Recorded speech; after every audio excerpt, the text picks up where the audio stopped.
አንቺ ብቻ ትታሰሪያለሽ ያለው ማን ነው? ሁላችንም በተባባሪነት መያዛችን አይቀርም። ይሄኔ ደግሞ የእጅ አሻራችሁ ሰው ያቀርቱ ይሆናል።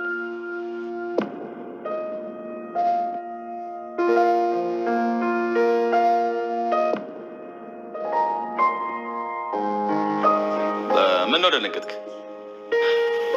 ቅድም እኮ መሞቷን ለማረጋገጥ አንገቷንም እጇንም በእጅ ነክቼው ነበር።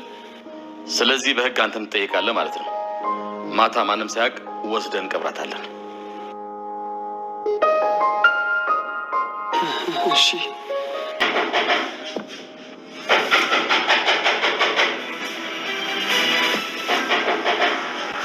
ሰላም ያልጠበቀችው ነገር ገጠማት። ምክንያቱም እንግዲህ አሁን ላይ ማለት ነው ወይዘሮ አልማዝን ስትቆጣት ነበር። እንዴት እንደዚህ አይነት ነገር ታደርጊያለሽ? የብሌን እናት ሳትሆኝ እንዴት እናቷ ነኝ ብለሽ ቀጥታ ወደዚህ ቤት ትገቢያለሽ? ምን አይነት ልብ ቢኖርሽ ነው እንደዚህ አይነት መጥፎ ነገር እየሰራሽው? ሲቀጥል ደግሞ ልጅን ለምን ትቆጫታለሽ? በማለት እንግዲህ ወይዘሮ አልማዝን እዛ ስትታገላት ነበረ።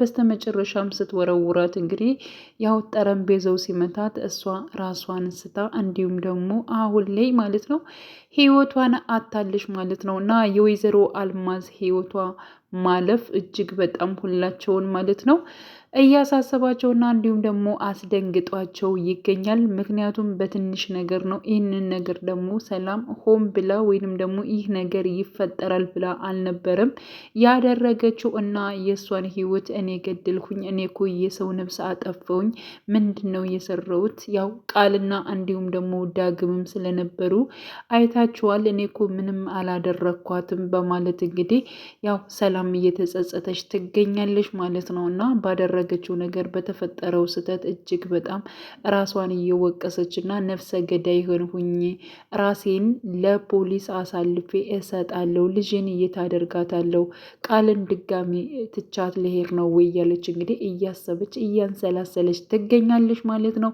ቃል እንግዲህ ከአቶ በኃይሉ ጋር ደውላ ነበር። አቶ በኃይሉ እንዲመጣ ነግረው ነበረ። እንግዲህ አቶ በኃይሉ በነገራችን ላይ ለሰላም ለእህቱ ማለት ነው ያሰበና እንዲሁም ደግሞ ስለሷ እየተጨነቀ በመምሰል በጣም እየቀረበ ይገኛል ማለት ነው።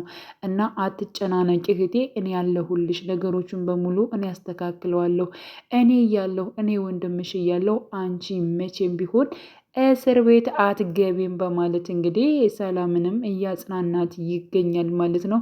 እኔ ወንጀል ሰርቻለሁ፣ እንዴት ነው እስር ቤት የማልገባው? በእርግጠኝነት አሁን እያስሩኛል፣ ልጅንም ትቻ ትሄዳለሁ፣ እባክን ወንድሜ ልጅን አደራ በማለት እንግዲህ ያው ልጇን ማለት ነው ቃልን አደራ ብላለ በኃይሉ ልሰጥ አስባለች ማለት ነው። ስለዚህ አቶ በኃይሉም እኔን አታምኝም እንዴ ብሏታል። እሷም በጣም እንደምታምነው ነግረዋለች ማለት ነው። እና እሱም ደንገጥ ነበር ያለው፣ ምክንያቱም ስራውን ስለሚያውቅ ማለት ነው። ከዚህ በፊትም እንግዲህ ያው በታማኝነት ልጁን ሰጥተው እንዲሁም ደግሞ ወደ አረብ ሀገር ሄዳ ነበረ። በጣም ብዙ ስቃዮችን አሳልፋ እንዲሁም ደግሞ አረብ ሀገር በሄደችበት ሰዓት ወንጀል ሳሰራ ሰርተሻል በሚባል መሰረት ማለት ነው 11 ዓመት ውስጥ እስር ቤት እንደነበረች፣ ግን ደግሞ ነገሩ ሲጣራ እሷ ምንም ነገር እንዳላደረገች እና ያባከኑባትን የ11 ዓመት ደሞዟንም ማለት ነው ጨምረው ብቻ ግን እሷን 11 ዓመትን ያባከኑባትን ለእሷ ይገባታል ያሉትን ገንዘብ ከሰጧት በኋላ ነበር እንግዲህ ወደ ሀገሯ የተመለሰችው ማለት ነው። ወደ ሀገሯ ስትመለስ አቶ በኃይሉ ጋር ያስቀመጣቻችን አያደራ ልጇን ማለት ነው እሷንም እንግዲህ የት እንዳለች የት እንደ ጣላት ራሱ አያውቅም። ምክንያቱም በጣም አረመኔና ጨካኝ ነው። እሷ እጅግ በጣም መልካም ወንድም እንዳላት ነው የምታስበው ማለት ነውና ያንን ገንዘቧን ለራሱ ለማድረግ ነው። አሁን ላይ አልጋ በገንዘብ ተስማምቶ ነው እንግዲህ አንቺ የሰላም ልጅ ነች፣ ስለዚህ የእሷ ንብረት በሙሉ ለአንቺ ይሆናል፣ እኔም ደግሞ 75%ቱን ወስዳለሁ፣ አንቺ 25%ቱን ትወስጃለች፣ ስለዚህ ልጅ ነኝ ብለሽ ታስመስያለሽ በማለት ነበር። ስለዚህ የራሱን እህት እንዲሁም ከስር በላይ ራሱ እየገዘገዛት ያለውና እንዲሁም ደግሞ ልጇ ያልሆነችውም ልጅሽ ነች በማለት እንግዲህ የራሷን ልጅ እያሰቃያት ብሌንን እያለው ራሱ ጨካኙ አረመኔው ማን ነው? አቶ በኃይሉ ነው ማለት ነው። እና አሁን ላይ እንግዲህ ሌላ ተንኮል ወይንም ደግሞ ሌላ መዘዝ ስላሰበ ምን ብሏል?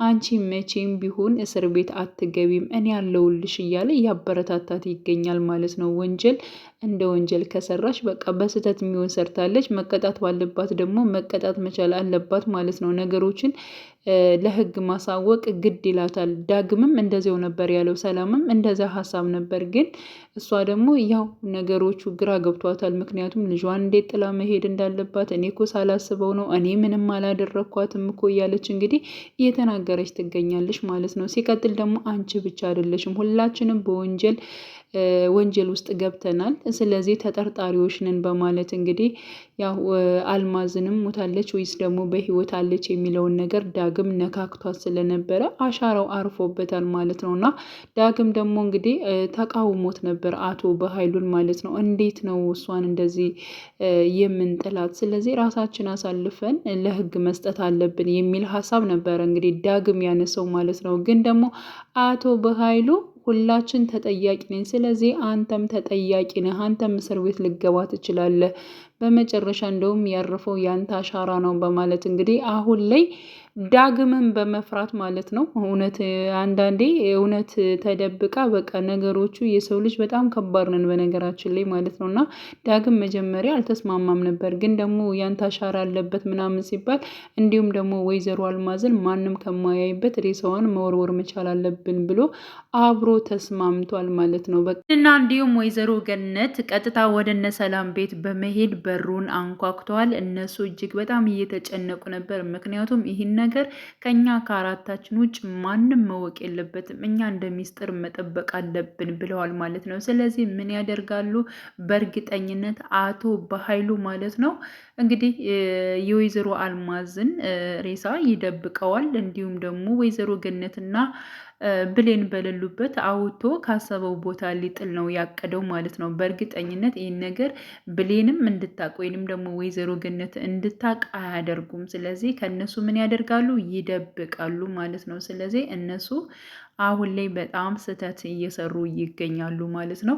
እንግዲህ ወይዘሮ አልማዝም ታሳዝናለች ሆነን ለመናገር እንግዲህ ያው በክፋት እንኳን ብትመጣም ግን ደግሞ ይሄን ህይወቷን እስከ ማጣት ድረስ ደርሳለች። አገኛለሁ ሲልም መበላትም አለ ማለት ነው። እሷ ግን እንግዲህ የውሸት እናት ሆና መታ ገንዘብ ለማግኘት ገንዘብ ለመብላት እንግዲህ ያው በሐሰት ልትበላ ነበር። እሷ ደግሞ እንግዲህ ጥሩ ስራ አልሰራችም ነበር። ህይወቷ በዚህ መልኩ አልፏል ማለት ነው። እውነት ለመናገር በህይወት ብትኖር እንደ ድራማው ይብን ራሱ በህይወት ብትኖር ማለት ነው እጅግ በጣም አሪፍ ነበረ። ምንም ሳትሆን እዚያ ቤት እንኳን ውሸት እንደሆነ ታውቀው እንኳን ዝም ብላ ብትወጣ ደስ ይል ነበር። በዚህ መልኩ ህይወቱ አልፎ ሌላ እንትን ውስጥ መግባት አልነበረባቸውም ማለት ነው። ሆኖም እንግዲህ አሁን ላይ ምን ሊያደርጉ ይችላሉ? በእርግጠኝነት ተንኮል የማያልቅበት አቶ በኃይሉ ማለት ነው አሁንም ሌላ ውጥንቅጥ ውስጥ ነው የሚከታቸው ማለት ነው። እንግዲህ ዳግም ብሌን ስትጎዳ ብሌን ስትሰቃይ እኔ ዝም ብዬ ማየት የለብኝም በሚል ነው እንግዲህ የቃልን ሚስጥር ወይንም ደግሞ ቃል የነገረችውን አምቶ ለሰላም እንድታዳምጥ ያደረገው ማለት ነው። እና በጣም ብዙ ነገሮችን ማድረግ ይችል ነበር፣ መረጃዎችን መሰብሰብ ይችል ነበር። ሁሉን ነገር እውነቱን እስከሚያውቅ ድረስ በጣም ብዙ ነገር መስራት ይችል ነበር ማለት ነው። ከቃል ጋር አብሮነትን ማጠንከር ይችል ነበር። ምክንያቱም ቃል በምን ምክንያት ወደዚያ ቤት እንደገባች እንዲሁም ደግሞ የሰላም ልጅ እንዳልሆነች ከአቶ በኃይሉ ጋር እንደዚህ እንደሚሰራ አቶ በኃይሉም ከሰላም ጋር እየተጫወተባት እንዳለ ያያን ሁሉ ራሱ በደንብ ማጣራት ይችል ነበር ማለት ነው። ግን ደግሞ ያው ድራማው መርዘም ስላለበት እና በዚህ መልኩ መሄድ ስላለበት ነው እነሱ ውስብስብ ማድረግ ስለሚወዱ ነው ማለት ነው እንጂ በጣም ብዙ ነገሮችን እንትን ማለት ይችል ነበር ማለት ነው። እና እኔ ወይዘሮ ገነት ያው ብሌንን አጥቼ እኔ መኖር አልችልም ብቼን ብላ ራሷን ለማጥፋት እንዲሁም ደግሞ በረኪና ለመጠጣት እንትን ብላ ነበር። ግን ደግሞ ብሌን ደርሳላታለች። አንቺ እናቴ ነሽ፣ እኔ አንቺን ትቼ መቼም የትም መሄድ አልፈልግም። አዎ ስህተት ሰርቻለሁኝ፣ እንደዛ ማድረግ አልነበረብኝም ነበር። ግን ደግሞ ከልጅነቴ ጀምሮ ብዙ ነገሮችን እያደረግሽ ያሳደግሽኝ አንቺ ነሽና አጥፍቻለሁ፣ ይቅርታ አድርጊልኝ ብላለች ብሌን ማለት ነው። ሲቀጥል ደግሞ ምንም ቢሆን ምንም እናቴ ራሽን ለማጥፋት እንደዚህ አይነት ነገሮችን እንዳታደርጊ በፍጹም፣ እኔ በጣም እወድሻለሁ በማለት እንግዲህ ብሌን አሳዳጊ እናቷን ተናግራለች ማለት ነው። ሲቀጥል ደግሞ ብሌን እንደዚሁ በረኪናውን እሷ ጠጥተው ነበር ማለት ነው እና ወይዘሮ ገነትም እየታገለቻት ብዙ አልጠጣችም፣ ግን ደግሞ ለማስፈራራት ያክል ጠጥታለች ማለት ነው እና ብሌን ምን ብላለች? ይህን ነገር እያደረግኩት ራሴን ለማጥፋት ፈልጌ አይደለም፣ ግን ደግሞ እናቴ እንደዚህ እንድታደርግ አልፈልግም። ቢያንስ እሷ ፈርታ ነገሮችን እንድትተው ስለምፈልግ ነው። አምላኬ ሆይ መቼም ቢሆን መቼም ራሴን ለማጥፋት እኔ አላቅድም በማለት እንግዲህ ባደረገችው ነገር ተጸጽታ ይብን ማለት ነው እንግዲህ ፈጣሪዋን ስትለምን ነበር ማለት ነው። ሲቀጥል ደግሞ የገነት ጉረቤት ወይንም ደግሞ የብሌን በቃ አብረው ያሳደጓት ጉረቤቶቿ ማለት ነው እና በጣም ነበር እንትን ያለችው፣ እሷም አብራ ነበር ያዘነችው። እንዲሁም ደግሞ ወይዘሮ ገነት ነቃ ነቃ እንድትል እንዲሁም ብሌን ደግሞ ስለተረፈችላቸው ደስ ብሏቸው ባላቸው ነገር አንቺ ይሄን አድርጌ እኔ ቡና ገዝቼ ልንጣ እያሉ እጅግ በጣም ደስ የሚል በቃ ፍቅር ያለው ቤተሰብ ሆነው ማለት ነው አንዱ ከአንዱ እየተጋገዙ እና ሲሳሳቁ ነበረ። ግን በዚህ ጉዳይ እጅግ በጣም ተደስታለች። ምክንያቱም እኔ እናቴን አስከፍቻታለሁ፣ ይሄን ያክል ሳቅና ጨዋታቸውን እሷ ሳትሆን ብቻ አይደለም ጉረቤት እኮ እኔ በጣም ይወዱኛል እያለች እንግዲህ መልካም ጉረቤቶች እንዳሏት እንዲሁም ደግሞ ያው አሳዳጊዋ መልካም እናት እንደሆነች እንዲሁም ጉረቤቷ ምን ብላለች?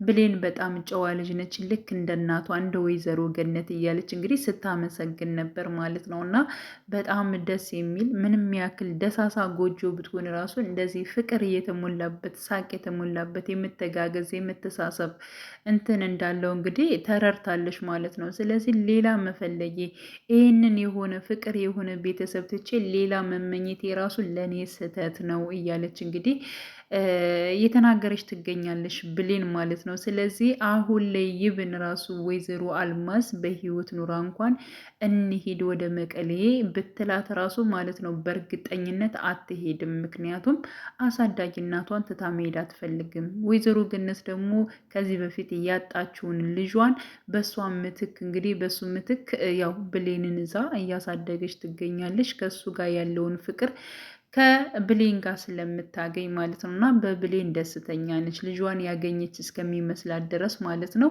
እጅግ በጣም ደስተኛ ነች ማለት ነው። እና ያንን ነገር ደግሞ ማጣት አትፈልግም። እኔ አንቺ ሳትኖሪ ቤቴ ጨለማ ነው፣ መኖር አልችልም ብቻ ዳጊናቷን አሁን ላይ ቃል ገብታላታለች። ምክንያቱም ትታት እንደማትሄድ ማለት ነው እና እጅግ በጣም እንደምትወዳት እንደ እናቷ እንደምታያት ማለት ነው እና ያንን በመምረጤና ነገሮችን በማድረጌ እጅግ በጣም ስተሰርቻለሁ። ስለዚያ ነገሮች በሙሉ ይቅርታ ጠይቃለሁ። እናቴ አጥፍቻለሁ። ሌሊቱን ሙሉ ስላንቺ ነው ሳስብ ያደርኩት። እኔ ምንም እንቅልፍ አልተኛውም በማለት እንግዲህ ያው ወላሳ አሳዳጊ እናቷ ተናግራለች ማለት ነው። አሳዳጊ እናቷን በተናገረችው ነገር ትክክል ነች። በነገራችን ላይ ከኔ እናትሽን መምረጥሽ እኮ ትክክል ነሽ እያለች ራሱ ስትላት ነበረ ማለት ነው። ሆኖም ግን እኔ አንቺን በጣም ነው የምወድሽ፣ እንደ ልጄ ነው የማይሽ፣ አሳድጌሻለሁ እያለች እንግዲህ ነግራታለች። እሷም ተረድታታለች። እንግዲህ አብረው መኖራቸውን ይቀጥላሉ ማለት ነው። በእርግጠኛ ሲሰሩ የነበሩትን መጨረሻቸው ያው እንግዲህ ክፋት ነገር ነው የሚገጥማቸው፣ ልክ እንደ ወይዘሮ አልማዝ ማለት ነው። በጣም ከባድ ነው። እና መልካም የሰሩት ደግሞ መጨረሻቸው የሚያምርበት ለዕለቱ ክፉዎቹ ቢነግሱ ምን ቢሉም የፈለጉትን ነገር ቢያደርጉም መጨረሻቸው ግን አወዳደቃቸው እጅግ በጣም የከፋ ነው። እውነት ትመነምናለች እንጂ መቼም ብትሆን አትበጠስም ማለት ነው። ብሌን የሰላም ልጅ እንደሆነች ዳግምም እንግዲህ የወይዘሮ ገነት ልጅ እንደሆነ እውነቱ የሚታወቅበት ጉዳይ ይሆናል። አቶ በኃይሉም ሰውን እያሰቃየ እንደዚህ ያበጠው የሚተነፍስበት ጊዜም ቅርብ ይሆናል እና ዳግምም በስተመጨረሻ አንድ ይሆናሉ በእርግጠኝነት። በጣም ብዙ ነገሮች ካሳለፉ ከሆኑ በኋላ አብረው እንደሚሆኑ ተስፋ እናደርጋለን። ምክንያቱም ሰላምም እጅግ መልካም ነች፣ ገኒም እንደዚሁ፣ ብሌንም እንደዚሁ፣ ዳግምም እንደዚሁ ማለት ነው። ስለዚህ መልካም በመልካሞች ተጣምረው እንዲሁም ደግሞ ሰላምም ወይዘሮ ገነትን የምታመሰግንበት ልጇን ብሌንን እንደዚህ ስላሳደገችላት የላከችላት ማለት ነው። እንደምታመሰግናት ተስፋ እናደርጋለን። እንግዲህ ቀጣዩን ፓርት አብረን እናያለን። ውዴ ቻናሌ ተከታታዮች ቤተሰቦቼ በያላችሁበት ሰላማችሁ ይብዛልኝ። ለቤቴ አዲስ የሆናችሁ የደውል ምልክቱን በመጫን ቤተሰብ የሆኑ ነባር ቤተሰቦችም ስለምታበረታቱኝ አብራችሁኝ ስላላችሁ እጅግ በጣም አመሰግናለሁ። መልካም ጊዜ ተመኘውላችሁ።